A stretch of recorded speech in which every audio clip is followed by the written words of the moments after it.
I tried to start that video. I'm not shitting. There's something on my phone.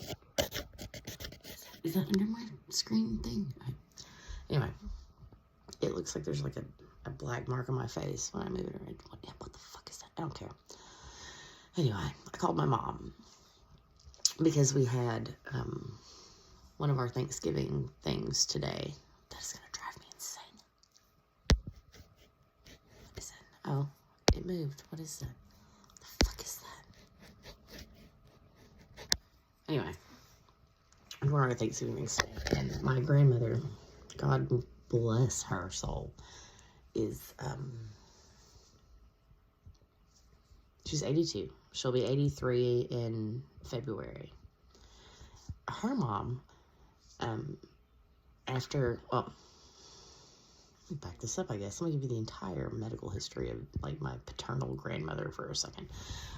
Her dad, when I was born, I know he was, like, pre-stroke when I was born because there are, like, pictures of him, like, holding me and, like, being at family functions and whatnot. Get his boots off. My squatty potty and these heeled boots are not getting along. Anyway, I know that he had the stroke sometime after I was born, but I don't remember him in my memories in any way other than unable to speak and, like, either in his bed, he would grunt at you like he knew he was, or he would, like, be sitting in his chair that was, like, one of those chairs that would, like, lift, like this, and, like, help you get out of it. I honestly, because my great-grandmother was, like, a tiny, tiny, tiny woman. Like, my great-grandfather was actually on the USS Hornet back in World War II because he felt it was his duty, with 3 daughters and a wife at home, to go serve in that war. And he, I guess, did he have 3 daughters at home when he went? I don't know when he went, exactly. I don't know when my Aunt Evelyn was born. She's already passed away. She's the youngest. She was kind of the rebel. But I think the 3 were already born, so he had 3, like, babies at home, basically. Oh, no, Evelyn's not the youngest. Evelyn's the oldest. Barbara's the youngest. Anyway, he decided it was his duty to go serve in World War II. But anyway, apparently when I was little, he was still, like, normal. And at some point in my, like, very early years, he had a stroke. And was pretty much bedridden. I think he died on December 23rd. 2 days before Christmas. I remember that. Maybe, like, 95, I want to say. I was, like, 10. But I only ever remember him, like, either laying in his bed at the very back of the other end of the house, or, like, being in his chair in the living room that was one of those, like, lift ones. And he couldn't talk. But he could grunt at you. Like, he knew who you were. And his wife, after he died, and he was like 6'6". He was a very tall, skinny, lanky, not lanky, but he was very tall, almost, in old pictures I see of him from, like, the 40s, like, he kind of looks like a ladies' man, but he was a preacher. Get out!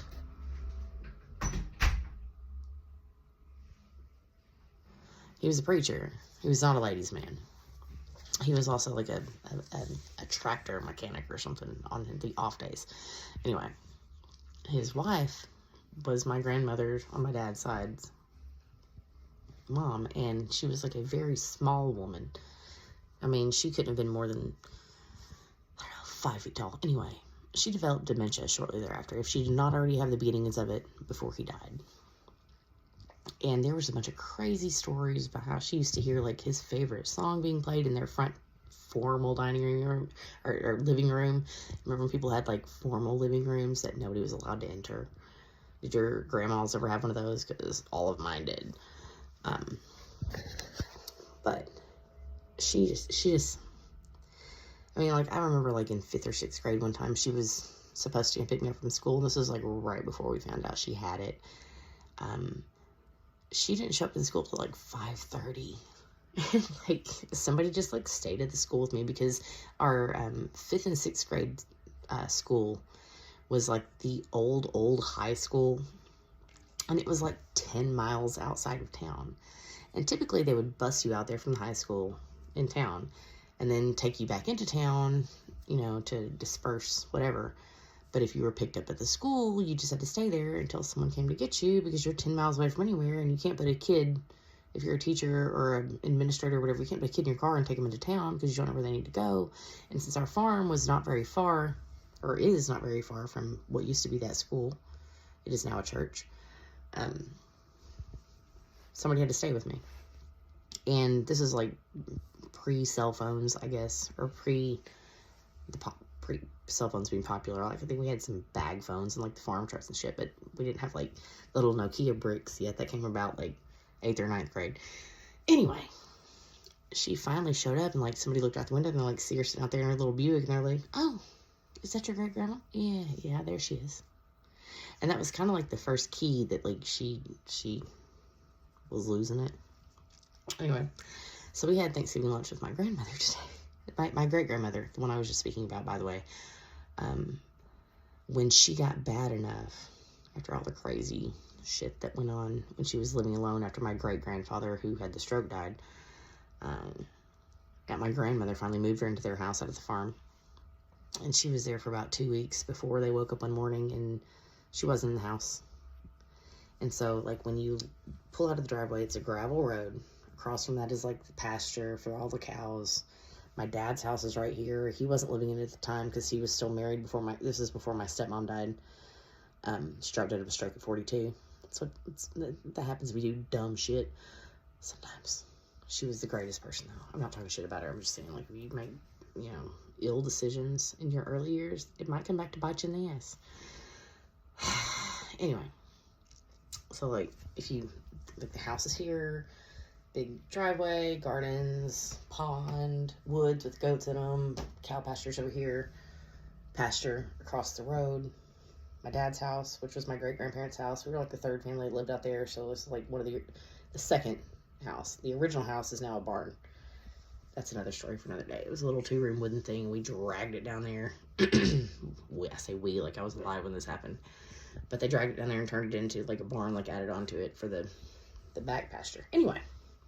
And then, like, beyond that was, like, all of our fields. Like, all the way out there. Which apparently we have been selling off. I don't know about that, but I don't care. Anyway, my grandmother moved her mom into the farmhouse. If you followed my little, like, map here. So when you pull out of the driveway, you can go left, and it's just like a single gravel road that just like follows the top of this ridge, or you can go right, and there's a little S-curve, and then it'll go straight, and it'll come into the town that I currently live in. Or, I mean, there are a few little offshoots, but there's the first offshoot is the county line that is named after my family. I'm not going to tell you what my last name is, but it's the last name of our family. So, when my great-grandma disappeared, that morning, everybody went looking for her. So, the road, if you take a right, you can stay on top of the ridge and keep going this way, or you can turn down the county line. My grandmother went straight. Anyway, she had taken a walk and was walking back toward her house, it seemed. And she'd been talking for a few days about going and getting her coffee, because she wanted her coffee and not whatever coffee my grandmother had, even though my grandmother had her coffee. And so we don't know what happened, because this is like before everybody woke up. But either her mean little fucking poodle died, a little bitty white thing. It was like 15 pounds of anger and hate you. Her name was Missy. Either that thing died and she was like taking it home to groom it, to bury it, or she was going after her coffee. But she had turned down the county line, and we found her.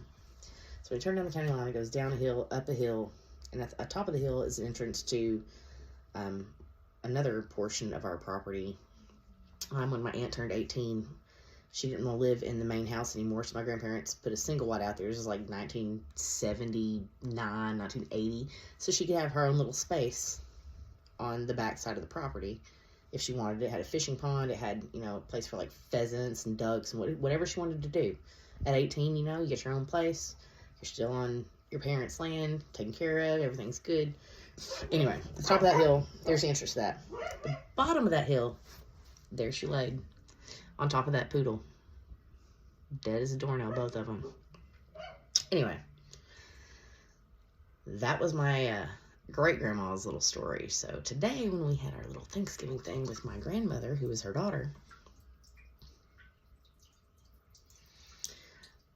it is my own fault that I have not been out to the farm to see my grandmother in a while. I talked to her on the phone when she picks it up. She didn't have it half the time. I didn't remember answer it.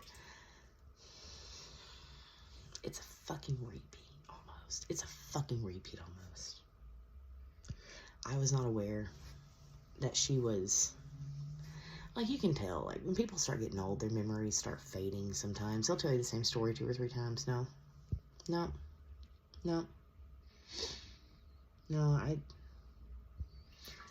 When we got my grandmother and my grandfather, who's still alive at 88 years old, in their car with my dad driving to take them back out to the farm home today, because my aunt had an Airbnb here in town that she cooked like a big Thanksgiving dinner for and whatnot. As soon as they pulled off, Cindy was like, that's my aunt Cindy, she was like, she's like, I try to correct her sometimes, and then she gets frustrated. And I was like, when I was like 14, I asked her if it was genetic, and it's like, I don't know if when one gets dementia or Alzheimer's, like my great-grandmother had, like, if they've dealt with it before, are they aware that they're going through that? Do they know? Does my grandmother know that she's losing her mind and, like, refusing to accept it? Is my grandmother not know that she's losing her mind and just thinks that we're getting meaner or something? Like, I don't know. I need to read some books. If you have any book suggestions concerning that subject, because, I mean, I've experienced it, but I've not studied it. Like, I don't want that to happen to my grandmother, but she's 82 years old. I mean, she's 10 years past, the normal U.S. life expectancy. Like, what do you do? I thought I knew what to do, but with her, I mean, she partially raised me. Like, how do you do it without being without hurting their feelings or being disrespectful? Because, like, I really don't know.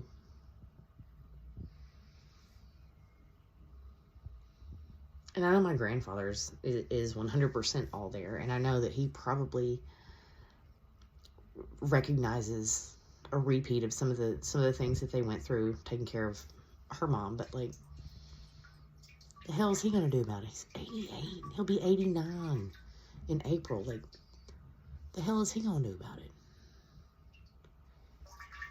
What do you do? What do you do? What do you do? I need to read some books. If you have some book suggestions. Now, when my it's been over 20 years since my great grandmother passed away, so I'm sure there's been tons of research between then and now. But I don't know what to do. I don't want her to go out that way. Like, today she was all concerned about how she, and maybe this is part of it, she saw a dog whose owner had died up near where my aunt lives, like 4 hours away. I guess my aunt had shared it or something. And she decided they wanted it after their little Shih Tzu, not Shih Tzu, Shih Tzu.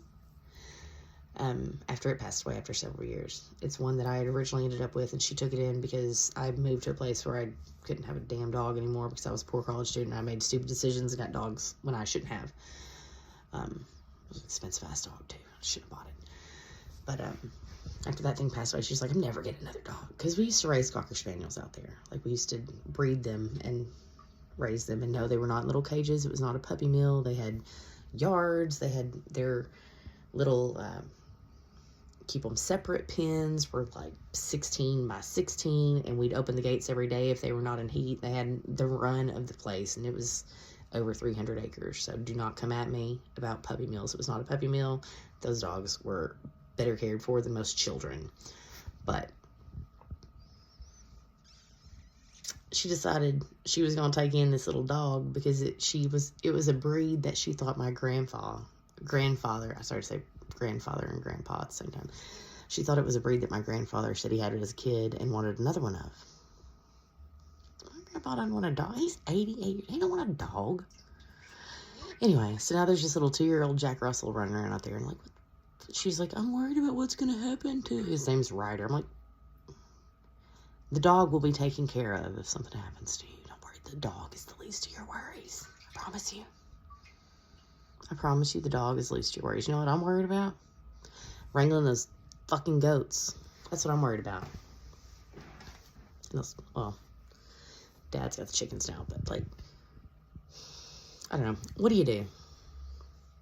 How do you tell someone who doesn't want to hear that they have Alzheimer's that they have Alzheimer's? Like, how do you do that? I'm not going to put her in a home. Nobody's going to do that. If I have to move out there and take care of her, I will. John will come help too, even though he's terrified of chickens. Like, I can't get that motherfucker to go in the chicken coop to save his life. Like, I will give you $1 million to go in this chicken coop. Nope, he ain't gonna do it, you know? Anyway, this is like the longest pee I've ever taken in my life. And it went off on a tangent about my grandma. The whole reason I started this thing is because I called my mom to talk about the whole grandma situation, which it's you know, my dad's side of the family. But anyway, she picks up, she's like, hey, you're on speaker. And I'm like, oh, with who? Her best friend of mine, like for my entire life that I've known, whose son is my ex-boyfriend who died. And it ended up in a conversation with me and the friend rather than my mom. My mom's just driving them home from Memphis.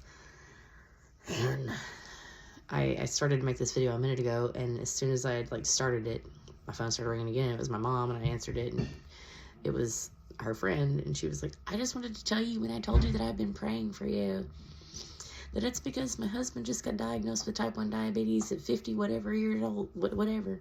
And every time that comes up, I think of you. I don't pray for you because I think you're a bad person. Well, I'm like, honey, I'm an atheist. I don't care. I don't care. I don't care. Like, nice conversation. I had like a 20-minute conversation with you guys, but I don't care. I mean, thanks for praying for me if you think I need it, but yeah, it's like, people who talk to themselves normally get put in institutions. So I think that's what started this whole thing. Anyway, this is like the longest beer I've ever taken in my life, and I'm out of beer. So y'all have a happy Thanksgiving if I don't see you before. Yeah, that. But send me some book suggestions or articles or whatever. Link them in the comments or email thetalkingshits@gmail.com, whatever.